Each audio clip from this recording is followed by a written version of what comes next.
میں ریاض کر رہا تھا کہ اللہ رب العزت نے انہیں یہ سعادت دی تھی کہ اپنے وطن عزیز کے لیے 2 جنگوں میں شامل رہے، اور حضور اکرم صلی اللہ علیہ وسلم کی حدیث ہے، آپ نے فرمایا جو ملک قوم اور نسل کے لیے ایک رات بھی آنکھ پہرا دیتے ہوئے جاگ کے گزارے، اللہ اس آنکھ کو دوزخ کے حرام فرما دے گا۔ پھر رمضان شریف میں موت، پھر تاک رات قبر میں آنا یقیناً یہ بخشش کے لیے اچھی علامات میں سے علامتیں ہیں۔ حضور اکرم صلی اللہ علیہ وسلم کا فرمان ہے کہ من ماتا فقط قام لہ القیامہ، کہ جو بھی شخص مر جاتا ہے اس کے لیے قیامت قائم ہے۔ اور حضور اکرم صلی اللہ علیہ وسلم کا یہ بھی فرمان ہے کہ آپ نے فرمایا القبر روضۃ من ریاض الجنہ اور حفرۃ من حفر النیران، کہ میرا کلمہ پڑھنے والوں قبر یا تو جنت کے باغات میں سے باغ ہے، اور یا قبر دوزخ کے دونوں میں سے ایک گڑھا ہے۔ ان 2 باتوں میں سے قبر خالی نہیں، یا جنت کا باغ اور یا دوزخ کا گڑھا۔ اب مرنے والا ماشاءاللہ سارے علماء کی تقاریر سنتے رہتے ہیں، آپ کو پتہ ہے کہ اس نے جیسے اعمال کیے اس کے مطابق اس کو اللہ رب العزت ٹھکانہ عطا کرے گا، لیکن ہمیں یہ سوچنا ہے کہ ہمیں کیا کرنا چاہیے۔ اور یہ برکتوں والا مہینہ ہے، اور آپ نے حدیث علماء سے بے شمار دفعہ سنی ہے کہ حضور صلی اللہ علیہ وسلم نے ممبر شریف کی پہلی سیڑھی پہ قدم رکھا، فرمایا آمین، دوسری پہ قدم رکھا، فرمایا آمین، تیسری پہ قدم رکھا، فرمایا آمین۔ صحابہ نے عرض کی حضور آج آپ نے خلاف معمول یہ آمین کیوں فرمایا؟ حضور نے فرمایا جبریل نے آ کے میری خدمت میں جو گزارش کی کہ میں نے 3 دعائیں مانگنی ہیں، آپ نے آمین کہہ دی۔ تو پہلی اس نے جو دعا مانگی وہ یہ تھی کہ ہلاک ہو جائے وہ آدمی جو رمضان المبارک کو پائے اور اللہ سے اپنے گناہوں کی بخشش حاصل کرے۔ اب فرشتے اپنی مرضی سے کوئی کام نہیں کرتے، اللہ رب العزت کا فرمان ہے ہم بِأَمْرِهِ يَعْمَلُونَ، ہر کام اللہ کی مرضی سے کرتے ہیں۔ جبریل آیا اللہ کے حکم سے ہے، اس نے دعا مانگی ہے، بھیجنے والا نہ ہو، دعا مانگنے والا جبریل ہو، آمین کہنے والے محمد مصطفیٰ ہو، اس دعا کی قبولیت میں کس چاہے کو شک ہو سکتا ہے۔ اس لیے آج موضوع ہی توبہ ہے۔ میرے اپنے قرآن کی بے شمار آیات اس حوالے سے نازل فرمائے، فرمایا یا ایھا الذین آمنوا، اے ایمان والو، توبوا الی اللہ توبۃ نصوحا، توبہ کرو اور خلوص دل سے صحیح اور سچی توبہ میرے بات کرو۔ پھر فرمایا الا من تاب وآمن وعمل عملا صالحا فاولئک یبدل اللہ سیئاتہم حسنات۔ فرمایا جو ایمان لائے، اعمال اچھے کرے، اور پھر اس میں کوئی لغزش بھی ہو گئی ہو، میری بارگاہ میں سچی توبہ کر لے، فرمایا تو اللہ رب العزت اگر کرم پہ آئے تو اس کے گناہوں کو نیکیوں میں بدل دے گا۔ توجہ فرمائیے، یعنی اللہ کتنا رحیم ہے کہ اگر بندہ گناہ کرنے کے بعد اللہ کی بارگاہ کی طرف رجوع کر لے اور خلوص سے توبہ کر لے، اللہ فرماتا ہے میں صرف گناہ ہی معاف نہیں کروں گا بلکہ اپنے معبود کے صدقے اس کے گناہوں کو نیکیوں میں بدل دوں گا۔ اب یہ بھی ذہن میں سوال آتا ہے کہ میرے گناہ تو بہت زیادہ ہیں، اللہ رب العزت میرے گناہوں کو کیسے معاف کرے گا؟ تو میرے رب نے اس کا بھی جواب دیا ہے کہ کل شاہد الذین اسرفوا علی انفسہم، الہ العالمین فرماتے ہیں میرے حبیب میرے بندوں سے کہہ دیجئے، وہ بندے جو اپنے نفسوں پہ ظلم کر بیٹھے ہیں، فرمایا لا تقنطوا من رحمت اللہ، جتنے بھی تم نے گناہ کیے ہیں میری رحمت سے مایوس نہ ہونا، فإن اللہ یغفر الذنوب جميعا، اللہ رب العزت اگر رحم کرنے پہ آئے تو تمہارے سارے گناہوں کو معاف کرے گا۔ پھر صرف یہی نہیں، میرے رب کی رحمت اپنے بندوں سے شکوہ کرتی ہے، شکایت کرتی ہے، فرمایا افلا یتوبون الی اللہ ویستغفرونہ، اے میرے بندوں میری طرف رجوع کیوں نہیں کرتے اور میری بارگاہ میں گناہوں کی توبہ کیوں نہیں کرتے؟ فإن اللہ یغفر الذنوب جميعا، اللہ تو تمہارے سارے گناہوں کو بخشنے کے لیے تیار ہے۔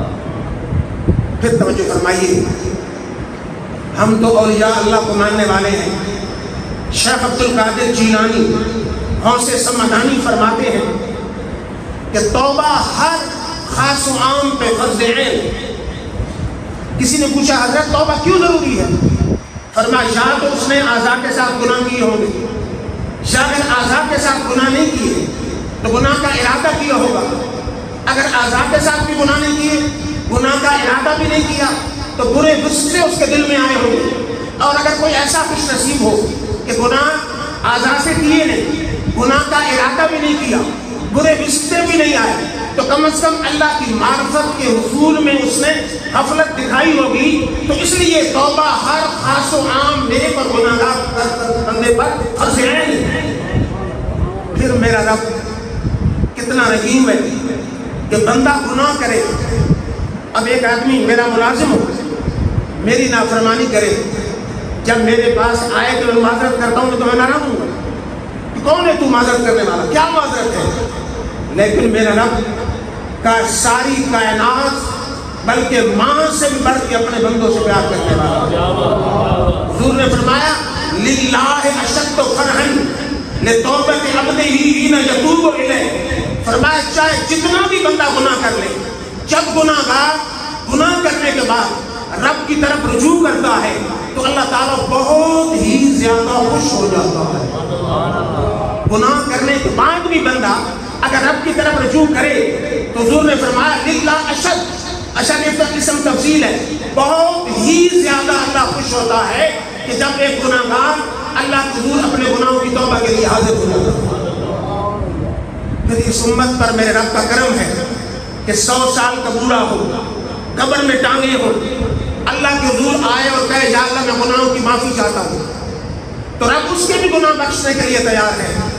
لیکن احادیث گواہ ہے کہ جو مزہ جوانی کی توبہ کا ہے بڑھاپے کا نہیں۔ میرے آقا نے فرمایا ما من شیء احب الی اللہ من الشاب التائب، فرمایا کوئی عمل میرے رب کو اتنا پسند نہیں جتنی جوان آدمی کی توبہ میرے رب کو پسند ہے۔ نعرہ تکبیر، نعرہ رسالہ۔ لیکن اللہ بے شمار اعمال کو پسند فرماتا ہے، نماز پسند کرتا ہے، حج پسند کرتا ہے، زکات پسند کرتا ہے، درود پسند کرتا ہے، ذکر مصطفیٰ پسند کرتا ہے، لیکن میرے آقا نے فرمایا ما من شیء، کوئی شے، ما من شیء احب الی اللہ، اللہ کو اتنی پسند نہیں من الشاب التائب جتنی جوان آدمی کی توبہ میرے رب کو پسند ہے۔ پھر ولیوں کے سردار ہیں، بہت بڑے سیاح ہیں جن کی کتابیں درس نظامی میں شامل نصاب ہیں۔ حضرت سعدی شیرازی آپ فرماتے ہیں در جوانی توبہ کردن شیوہ پیغمبری، در جوانی توبہ کردن شیوہ پیغمبری، وقت پیری گرگ ظالم بھی شبد پرہیزگار۔ آپ فرماتے ہیں جوانی میں توبہ کرنا تو نبیوں کی سنت ہے، بڑھاپے کی کیا توبہ ہے کہ بھیڑیا بھی کہتا ہے میں بھی اب اپنے اس برے اعمال سے توبہ کرتا ہوں۔ فرماتا ہے توبہ جو ہے وہ جوانی کی توبہ ہے، اور جوانی کی توبہ اللہ کے نبیوں کی سنت ہے۔ پھر توجہ فرمائیے، میرے آقا کی محفل سجی ہے، اس محفل میں میرے ماں باپ قربان ہوں، کہ جس محفل میں سنانے والا نبی ہو تو سننے والا علی ہو۔ میرے آقا صحابہ کے جھرمٹ میں کیسے بیٹھے تھے؟ جیسے ستاروں کے جھرمٹ میں چاند ہوتا ہے۔ جابر بن سمرہ حضور کے صحابی ہیں نا، کہتے ہیں ایک رات آسمان کے 14ویں کا چاند چمک رہا تھا، زمین پہ ہمارے آقا یمن سے آئی ہوئی سرخ ڈوروں والی چادر اوڑھ کے بیٹھے تھے۔ فرماتے رہی تو الیہ وإلی القمر، میں نے ایک نظر آسمان کے چاند کو دیکھا، ایک نظر آمنہ کے لال کو دیکھا، فهو احسن عندی من القمر، میرا فیصلہ یہ تھا کہ میرے نبی کا چہرہ چاند سے کہیں گنا زیادہ۔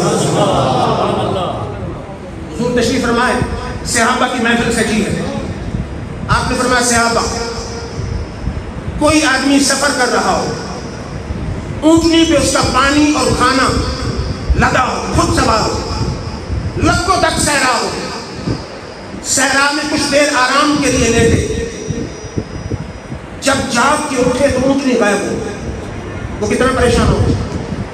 صحابہ نے کہا جی بہت زیادہ پریشان ہو کہ خوراک بھی گئی، پانی بھی گیا، لکھوں تک صحرا، دور تک نشان منزل ہی کوئی نہیں، اسے تو موت سامنے نظر آئے، بہت پریشان ہوگا۔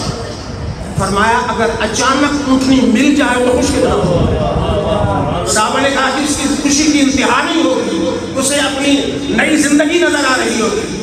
فرمایا جب ایک گناہگار بندہ اللہ کے ان گناہوں کی توبہ کرتا ہے، رب کی ذات اس بندے سے جس کو اونٹنی اچانک مل گئی جتنا وہ خوش ہوتا، رب کی ذات اس سے بھی زیادہ خوش ہوتا۔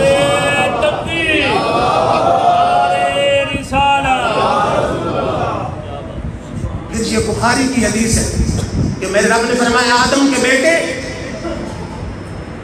جب تک تو مجھ سے مانگتا رہے گا اور مجھ سے امید رکھے گا، جب تک مانگتا رہے گا، جب تک مجھ سے امید رکھتا رہے گا، مجھے اس کی پرواہ نہیں تیرے عمل کیسے ہیں، چاہے تیرے گناہ آسمان کی بلندی کو پہنچ جائیں، چاہے تیرے گناہ زمین کی خاک کے ذروں کے برابر ہو جائیں، اس وقت بھی تو اگر امید رکھے گا، مانگے گا، میں تیرے گناہوں کو معاف فرما دوں گا۔ پھر توجہ فرمائیے، یہ بھی بخاری کی حدیث ہے، شیطان نے کہا یا اللہ مجھے تیری عزت کی قسم ہے، جب تک تیرے بندوں کے جسم میں جان ہے میں نے گمراہ کروں گا۔ میرے رب نے فرمایا شیطان سن، مجھے اپنی عزت کی قسم، اپنی بلندی مکان کی قسم، اپنی جلالت کی قسم، بندے تو بے شک گمراہ کرتے رہنا، بندے جب تک میری طرف رجوع کرتے رہیں گے میں بندوں کے گناہوں کو معاف کرتا ہوں۔ پھر میرا رب کس حد تک گناہ معاف کرتا ہے؟ میں نے تصوف کی کتابوں میں دیکھا ہے، حضرت حسن بصری بہت بڑے اللہ کے ولی ہیں، آپ کا زمانہ ہے، ایک نوجوان ہے انتہائی گناہگار، گناہوں میں مبتلا ہے، کسی نے والدہ نے کہا بیٹے توبہ کر لے، موت کا وقت اچانک بھی آ سکتا ہے۔ بیٹے نے کہا امی ابھی جوانی ہے، بڑی عمر پڑی ہے، توبہ کر لوں گا۔ اچانک شدید بیمار ہوا اور قریب المرگ ہوا۔ ماں سے کہا امی جان اب جا حضرت حسن بصری سے کہے کہ میرے پاس آئیں اور مجھے توبہ کریں۔ زندگی کی آخری ہچکیوں میں ماں گئی حضرت حسن بصری اللہ کے ولی کے پاس کہ حضرت اب میرا بیٹا توبہ کے لیے تیار ہے، قریب المرگ ہے، روح پرواز کرنے والی ہے اور توبہ کے لیے تیار ہے۔ حسن بصری نے فرمایا اب کیا توبہ ہے؟ وہ کسی رنگ میں تھے، اب کیا توبہ ہے؟ جب توبہ کا وقت تھا توبہ نہیں کی، اب کیا توبہ؟ جاؤ کوئی توبہ نہیں۔ ماں واپس آئی، ساری بات سنائی، بیٹے کے دل میں مایوسی آئی، شرمندگی آئی، پریشانی آئی، ندامت آئی، خوف خدا آیا۔ اس نے کہا امی جب مر جاؤں میرے گلے میں رسی ڈال کے گلیوں میں گھسیٹنا اور ندا کرنا کہ اللہ کا نافرمان بندہ ہے، اور میری قبر اپنے گھر میں بنانا تاکہ قبرستان میں میرے گناہوں کی وجہ سے مردوں کو بھی تکلیف نہ ہو۔ ابھی یہ بات چل رہی تھی، حسن بصری کو خواب میں اشارہ ہوا کہ تو اس لیے بیٹھا ہے کہ میرے بندوں کو میری رحمت سے مایوس کر دے، جا ہم نے اپنے بندے کی بغیر معافی کی کوشش فرما دی۔ حسن بصری دوڑتے ہوئے اس عورت کے گھر آئے کہ اس کے گلے میں رسی ڈال کے گھسیٹنے کی ضرورت نہیں ہے۔ جب اس کے دل میں شرمندگی آ گئی، مایوسی آ گئی، اور میرے آقا کی حدیث ہے الندم هو التوبہ، یہی شرمندگی ہی تو توبہ ہے، میرے رب نے اس کے سارے گناہوں کو معاف فرما دیا۔ نعرہ تکبیر، نعرہ رسالت۔ لیکن یاد رکھیے ذہنوں میں کلیئر رکھیے، ہر گناہ کی توبہ ہے اس گناہ کے مطابق۔ کیسے؟ آپ نے نماز نہیں پڑھی، آپ ساری زندگی کعبے میں گزار کے معافی مل جائے گی، روزہ نہیں رکھا، آپ ایسے کہنا توبہ کرتے ہو توبہ ہو جائے تو اس کی قضا کرے، نماز نہیں پڑھی اس کی قضا کرے، حج نہیں کیا کیا توبہ ہے؟ آنسو بہا کے توبہ ہے۔ خدا آپ کو توفیق دیا حج کر لے گا، پہلے فرض ہوا تھا دوبارہ حج کر لے۔ زکوٰۃ نہیں دی، اس کی توبہ کیا ہے کہ زکوٰۃ حساب کر کے ادا کرے۔ یہ تو ہے حقوق اللہ، ان میں بھی توبہ کا صحیح طریقہ یہ ہے کہ وہ ادا کرے، لیکن یہ بھی علماء کہتے ہیں کہ اللہ تعالیٰ اگر فضل پہ آئے اپنے حقوق بغیر کسی وجہ سے معاف کر دے، وہ دوسرے والا نہیں۔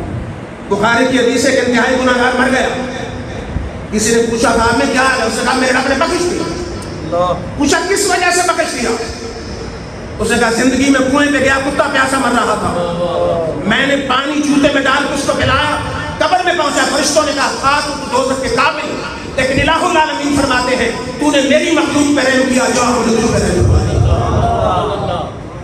یہ حقوق اللہ میں تو یہ بات ہے، علماء نے لکھا ہے کہ پاسبل ہے میرا رب چاہے تو معاف کر، لیکن یاد رکھیں پورے نظام شریعت میں حقوق العباد کی معافی نہیں ہے۔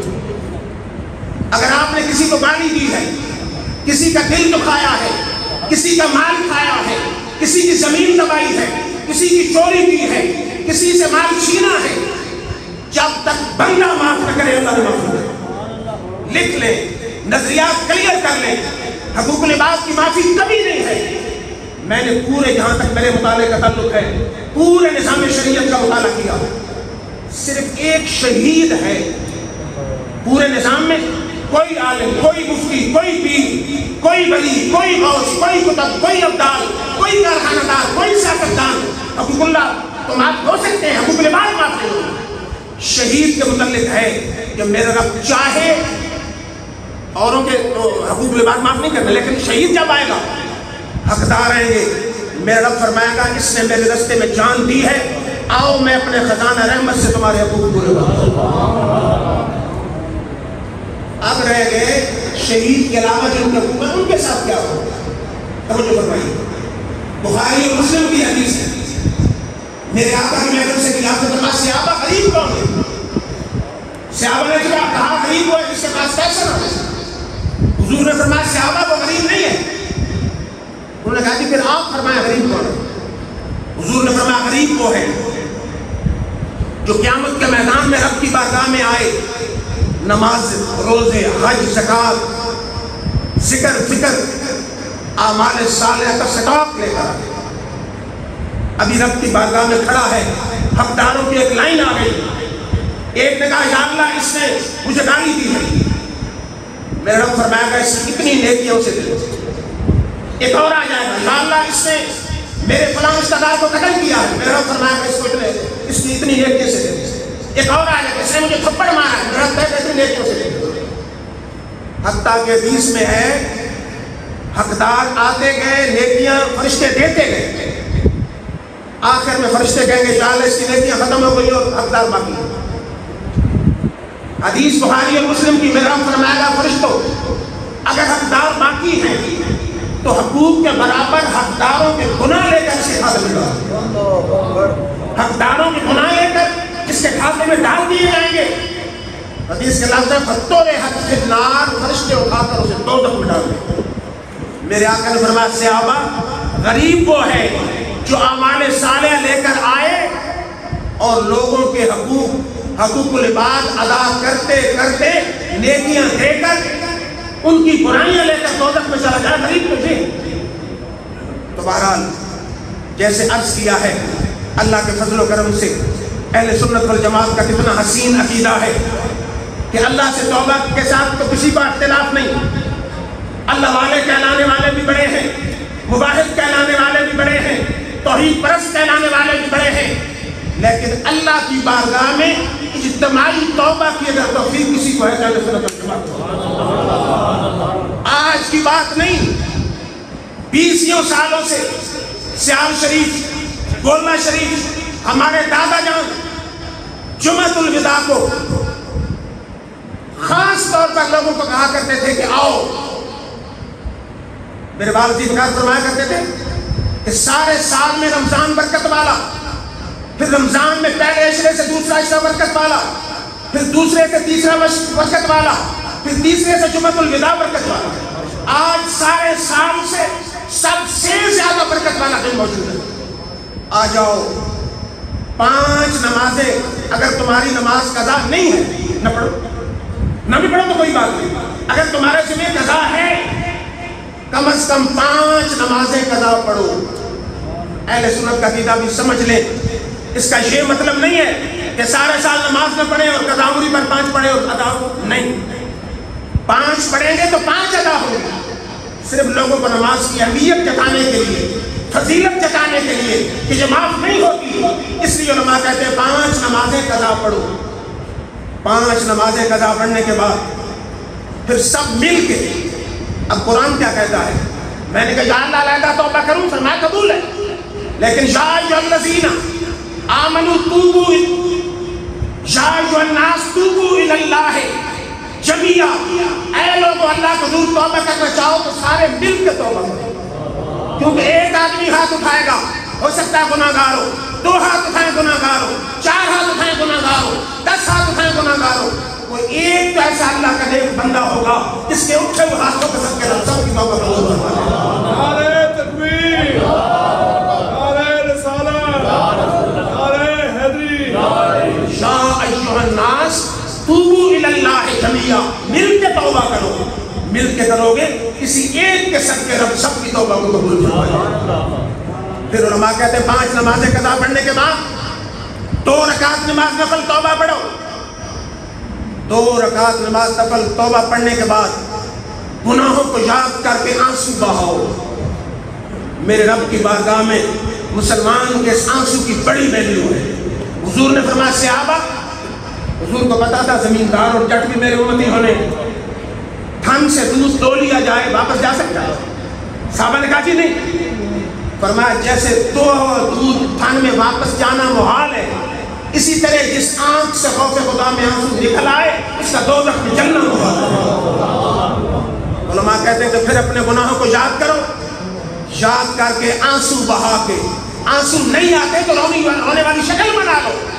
اللہ کے حضور ہاتھ پھیلا کے اپنے گناہوں کی معافی مانگو. پھر اللہ کے فضل و کرم سے اس بندے ناچیز نے اس پر اضافہ کیا. ہم نے تاک راتوں میں 27 کی رات یہ پروگرام بنایا کہ سب سے پہلے محفل ذکر ہو، محفل نعت ہو، پھر محفل ذکر ہو، پھر نماز تسبیح باجماعت. میں نے آقا کی حدیث دیکھی ابو داؤد میں.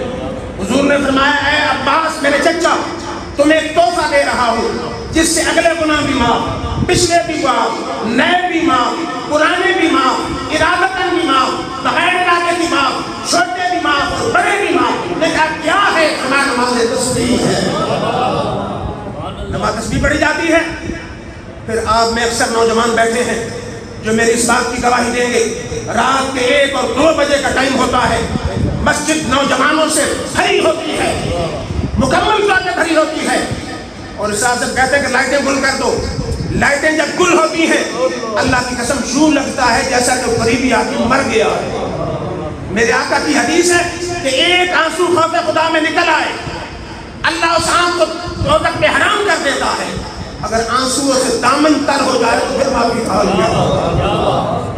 رمضان المبارک ہو، 27 کی رات ہو، آخری پیر ہو، نوجوانوں کا اجتماع ہو، سارے رب کے حضور رو کے آنسو بہا کے مل کے توبہ کر رہے ہو تو کس جاہل کو ان کی توبہ مشق ہو. نعرہ تکبیر، نعرہ رسالت. وہ پچھلے سالوں کی بات ہے کہ وہ سارے نوجوان رو رہے تھے. مجھے اللہ کا وہ ولی یاد آ رہا تھا.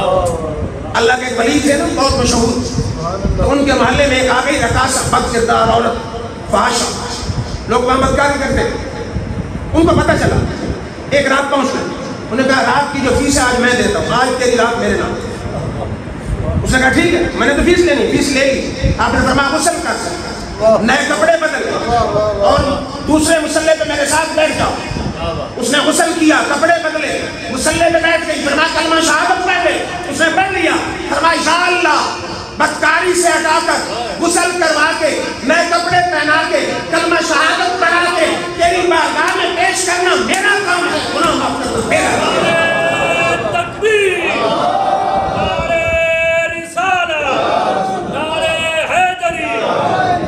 میں نے کہا یا اللہ نوجوانوں کو شہر سے بلا کر ذکر مصطفیٰ سنا کر ذکر خدا سنا کر نماز تسبیح پڑھا کر دامن پھیلا کر ان کو رلا کر تیری بارگاہ میں توبہ کے لیے لانا ہمارا کام ہے، توبہ قبول کرنا ہم نے پھر توجہ فرمائیے، اب توبہ کے آداب ہیں۔ پہلے تو آپ نے سن لیا نا کہ حقوق العباد کی توبہ نہیں ہے، ادا کریں۔ کسی کا دل دکھایا ہے کعبے میں چلے جائیں، نہیں توبہ قبول جب تک بندہ معاف نہ کرے۔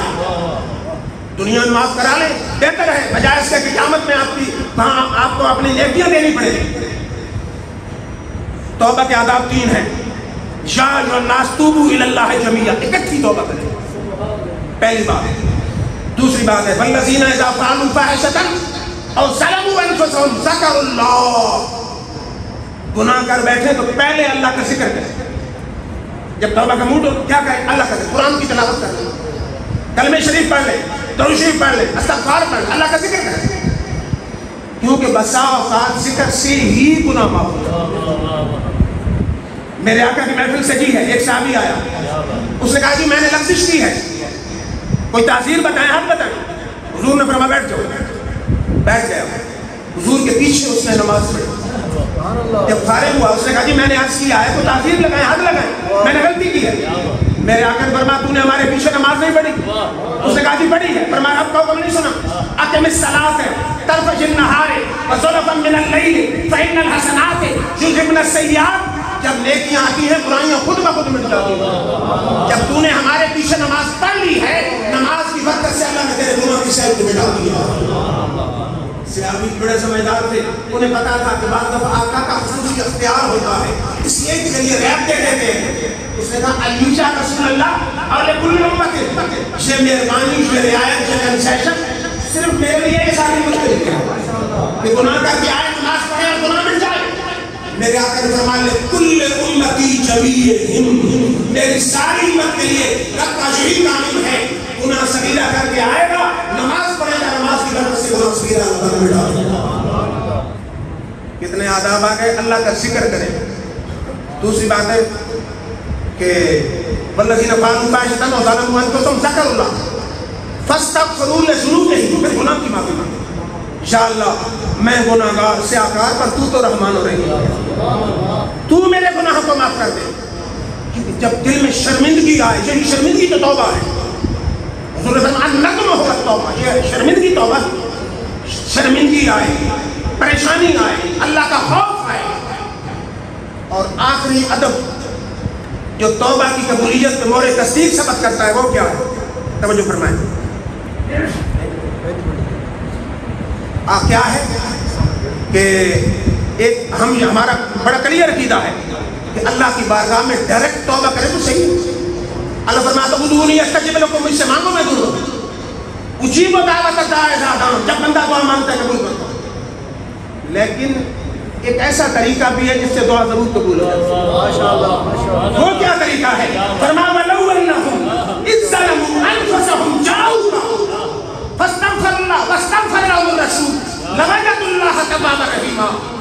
اگر آپ کو پسند آئے، دل مانے، طبیعت مانے، آخر میں کہے یا اللہ اگر ڈائریکٹ میرے گناہ معاف نہیں کرتا، میں تیری بارگاہ میں اس نبی کا وسیلہ پیش کرتا ہوں جس کے صدقے تو نے آدم کی لعنت شمار کر دیا۔ نعرہ تکبیر، نعرہ رسالت، نعرہ حیدری۔ سمجھ آ رہی کہ یا اللہ اس نبی کا نام پیش کر رہا ہوں کہ جس کے نام کو آدم علیہ السلام نے پیش کیا، تو نے اس کی لفظ شمار کر دیا۔ شاید کوئی دوست کہے جی قرآن جو کہتا ہے وہ تو کہتا ہے نبی کی بارگاہ میں آؤ، ہم مانتے ہیں قرآن جو کہتا ہے کہ آؤ دربار پر، لیکن قرآن کی یہ ایت بھی تو موجود ہے کہ وَكَانُوا مِن قَبْلُ يَسْتَفْتِحُونَ عَلَى الَّذِينَ كَفَرُوا فَلَمَّا جَاءَهُم مَا عَرَفُوا كَفَرُوا بِهِ فَلَعْنَةُ اللَّهِ عَلَى الْكَافِرِينَ۔ اس کا شان نزول کسی مولوی کی تفسیر میں کسی مسلک کی دیکھیں. یہودی جب میدان جنگ میں موسیٰ علیہ السلام کے وصال کے بعد میری آقا کی آمد سے سینکڑوں سال پہلے یہودیوں کو میدان جنگ میں شکست ہونے لگتی، کیا کرتے؟ تورات کھولتے، جہاں پر تیرے میرے نبی کا ذکر ہوتا وہ جگہ نکالتے اور عرض کرتے یا اللہ کس نبی کا نام ذکر تو نے تورات میں کیا ہے اور آخر زمانے میں بھیجنے کا ہم سے وعدہ کیا ہے، اس نبی کے صدقے ہماری شکست کو بدل دے. تو قرآن کہتا ہے اے حبیب ہم تیری آمد سے پہلے تیرے نام کے وسیلے سے یہودیوں کی مانگی ہوئی بات کو ان کی شکست کو فتح میں بدل دیا کرتے ہیں. مقام اور ہے یہودیوں کی شکست اگر ان حضور کے وسیلے سے فتح میں بدل سکتی ہے تو سچا سچا مسلمان ہو، حضور کا عاشق ہو، حضور کا نام پیش کرے تو اس کی گناہ کیوں نہیں رب معاف فرما سکتا. اور پھر اپنا الہ العالمین کے دربار میں پیش کریں حضور صلی اللہ علیہ وسلم کا وسیلہ. یہ تفسیر مدارک میں ہے، تفسیر ابن کثیر میں ہے، مفتی شفیع صاحب کی تفسیر معارف القرآن میں ہے، نشر الدین میں ہے کہ میرے آقا کا وصال ہو گیا، 3 دن ہو گئے. مزار انور میں حضور. ایک عرابی آیا قبر انور کی مٹی اٹھا کے سر پہ ڈالتا اور کہتا ہے یا رسول اللہ نے تو کہا بلو انہم ظلموا انفسہم جاؤ لفظ کر بیٹھو تو میرے نبی کی بارگاہ میں ہو. میں کر بیٹھا ہوں لفظ آ گیا ہوں آپ کی بارگاہ میں. مولوی اشرف علی صاحب خان بھی لکھتے ہیں کہ وہاں ایک قطبی شخص، قطبی نام کا شخص سو رہا تھا. حضور اس کے خواب میں آئے کہ میری مزار پہ دعا مانگ کے وہ بندہ جا رہا ہے، اسے بتا دے کہ میں نے اللہ سے تیرے گناہ کی معافی کرا دی ہے. زبان حال سے کہتا ہے تیرے قدموں میں آنا میرا کام تھا، میری بگڑی بنانا تیرا کام ہے، ہر قدم پہ ٹھوکریں کھا کے گرنا میرا کام تھا، ہر قدم پہ اٹھانا میرا کام ہے.